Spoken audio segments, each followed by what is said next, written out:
That's Bill Cohen from Straight Circle Martial Arts, and this is how not to get punched in the face. When I first started taking karate, I learned a lot of blocks. I learned how to stop things, and that was great. And one day I was walking down with my godfather, and he was just breaking my chops. He walked up behind me and took a swing behind my head and laughed and said, "How do you block that?" And it wrecked me because I had no idea. He wasn't wrong. There was no way to block that, and I couldn't comprehend it.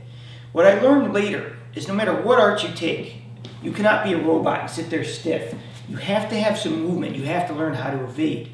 So today I want to show you how to move your head so you don't take hits, especially when you can't get your hands up. There are many motions, but I'll start with the two simple ones. Right? You have to envision when something comes at your face, if your hands are not up, you have to have the ability to move your head side to side. That is number one, right? You have to do that. The other one you want to understand is when things come to your side and you don't have the ability to get your hands up, you have to turn your face so you don't get hit, but you have your shoulder.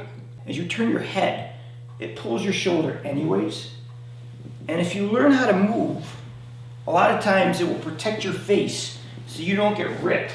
Realistically, you should do this in bigger space with more movement, but since I'm on camera, I'm going to keep it small. The best way to learn this start first is just slow. So all I want him to do is go like this to my face. So he's going to go like that, and I'm going to touch the side. He's going to go with the other hand. I'm going to move.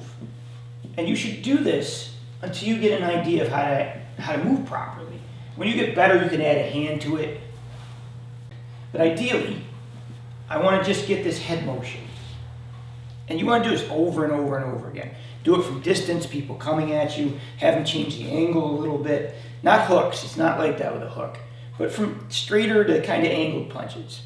The next one is really simple too, is let them punch you in the face. Kind of counterintuitive. If he touches this and he pushes my face, and he pushes through, what you're going to see is my body knows how to go with this if I just allow it to happen. Now, if he does it and I let my shoulder come with it, it'll pull the shoulder with it. And it'll teach you how to start defending yourself. Eventually, you want to go to the point where you're catching it before it hits you in the face. Sometimes you have to feel this push to understand how the body wants to go with the motion. After you understand it, then you can go with it. After that is you can make it a little more free flow. So he throws a straight punch, he throws a hook punch, right? And I start just playing with how do I evade and how do I take these shots and protect myself. Now, again, is this your first option? No. I mean, if he was throwing a straight punch, I prefer just to hit him. But sometimes you're just not in that position. So a couple things are important with this. People get lazy with their eyes. So the first punch will come and they'll miss.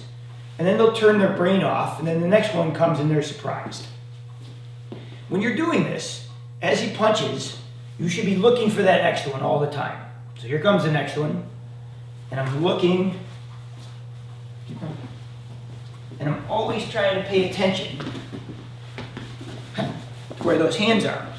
You should start slow like this. Eventually you want to get gloves and make it faster, that's fine. If you're going to make it faster because you're not defending yourself, give space between the punches. Just don't go like this. Give them a hard, fast one, and then give them a second, and give them another harder one, because you're not hitting back. When do I use these? I mean, realistically, if you're looking for it and you're there, it would be more like karate or a lot of the other arts where you would use your hands to protect yourself. The one time this happens a lot is when you get counter punch, and this is the one you really have to pay attention to. So I'm going to give you a little drill here. It's a neat one that I've always liked. So what I like to do is I will push him. And then it's his job to counter punch me, and I'm going to put myself in a position that's bad. Normally when I push, I like to stay in balance so I can hit. But just for the sake of this drill, I'm going to pull myself into a position that's bad. Well, here comes the punch. Now I have to defend myself. So if I take him this way, I have to defend myself. The key to this is as you make this push, be looking for it. Don't just push, turn your brain off, and then go, oh, here comes the punch. When you put yourself in a bad spot, you should be looking for that punch all the time. And you should be learning how to slip these and move your head and protect yourself with your shoulders. And that will help you quite a bit. So many people are good at defending themselves when they have the advantage. But what happens when you get in that spot where you're at a disadvantage? You think you're going to get to here and come up with a block, or this is going to happen. It's not. You have to have that ability to move and protect your face. The other thing that's really important with this, and again, it's limited camera size, is if you watch my feet when he punches, it's very important that I learn to not just defend with my head, but to move. The one coming up the front, I like to move always. I like to try and slip around that thing. If it's coming this way, I'll try and either step with it, or sometimes I can step out. And if I do step out, it's important that I get to a position where he can't hit me a second time. But the feet are really important with this.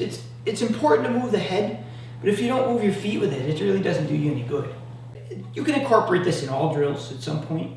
I just gave you a couple basic ideas to start with it. Start with getting used to the idea that your head should always be ready to move. Eventually, as you do this, you'll get more comfortable with moving and then countering, instead of just staying there like a robot. But if you're not comfortable moving your head, you're going to get hit a lot in real fight. Thanks for watching. Please like and subscribe. It helps the channel immensely.